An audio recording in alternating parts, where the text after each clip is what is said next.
ಅವರೆಲ್ಲ ಏನು ಸತ್ಯ ಹರಿಶ್ಚಂದ್ರರು ಅಂತ ಅವರೇನೋ ಕೊಟ್ಟಿಲ್ವಂತ ಯಾರಿಗೂ.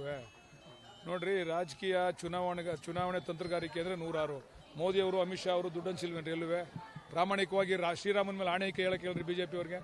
ಮೋದಿ ಶಾ ಅವರು ಎಲ್ಲೂ ದುಡ್ಡು ಕೊಟ್ಟಿಲ್ಲ, ಯಾರಿಗೂ ದುಡ್ಡು ಕೊಟ್ಟಿಲ್ಲ ನಾವು ಚುನಾವಣೆಯಲ್ಲಿ ಅಂತ ಹೇಳಿ ಅವರು ಶ್ರೀರಾಮನ ದೇವಸ್ಥಾನ ಕಟ್ಟೋರಲ್ರಿ. ಆ ಪಾದದ ಮೇಲೆ ಪ್ರಮಾಣ ಮಾಡಿ ಮೋದಿನೂ ಅಮಿತ್ ಶಾ ಕೈಯಲ್ಲಿ ಹೇಳ್ಸಕ್ಕೆ ಹೇಳ್ರಿ. ಸುಮ್ಮನೆ ಇವೆಲ್ಲ ಬುಲ್ಟಿನೋ ಬಡ ಇವನ್ನೆಲ್ಲ ಬಿಡಕ್ಕೆ ಹೇಳ್ರಿ. ಸಿ ಟಿ ರವಿ ಅವ್ರು ಯಾವುದು ಏನೋ ಒಂದು ರೂಪಾಯಿ ಕೊಡದೆ ಗೆದ್ದು ಬಂದ್ಬಿಡ್ತಾರೇನ್ರಿ?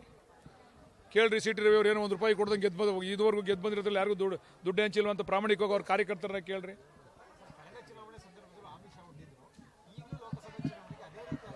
ಈಗ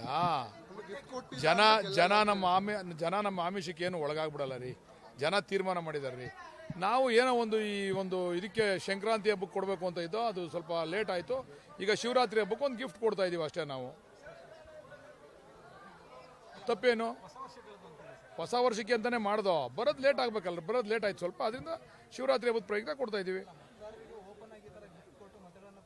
ಅವ್ರು ನಾನು ಹೇಳಿಲ್ವೇನ್ರಿ, ಅವ್ರು ದುಡ್ಡು ಕೊಡ್ದೇನೆ ಚುನಾವಣೆಯಲ್ಲಿ ಗೆಲ್ಲೋ ತಾಕತ್ತೈತಾ ಬಿಜೆಪಿ ಅವ್ರಿಗೆ? ಕೇಳಿ, ಪ್ರಮಾಣ ಮಾಡಕ್ಕೆ ಕೇಳಿ. ಶ್ರೀರಾಮನ ದೇವಸ್ಥಾನ ಕಟ್ಟಲ್ಲ, ಅದ್ರ ಮೇಲೆ ಆಣೆ, ಅದ್ರ ಪಾದದ ಮೇಲೆ ಆಣೆ ಇಕ್ಕಿ ನಾವು ಯಾರು ₹1 ಕೊಡ್ದಂಗೆ ಗೆಲ್ತೀವಿ ಅಂತ.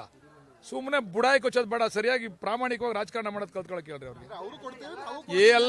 ಎಲ್ಲ ಪಕ್ಷದವರು ಕುಮಾರಸ್ವಾಮಿ ಅವ್ರು ದುಡ್ಡು ಕೊಟ್ಟಿಲ್ವೇನ್ರಿ? ಮೊನ್ನೆ ರಾಮನಗರದಲ್ಲಿ ದುಡ್ಡು ಕೊಡ್ದಾಗ ಚುನಾವಣೆಯಲ್ಲಿ ನಿಂತ್ಕೊಂಡ್ರ. ಚನ್ನಪಟ್ಟಣದಲ್ಲಿ ದುಡ್ಡು ಕೊಟ್ಟಿಲ್ವಾ? ಕುಮಾರಸ್ವಾಮಿ ಅವರು ಚಾಮುಂಡೇಶ್ವರಿ ಮೇಲೆ ಆಣೆ ಇಕ್ಕ ಕೇಳಿ, ನಾನು ₹1 ಕೊಡ್ದಂಗೆ ಗೆದ್ದಿದ್ದೀನಿ ಚನ್ನಪಟ್ಟಣದಲ್ಲಿ ಅಂತ.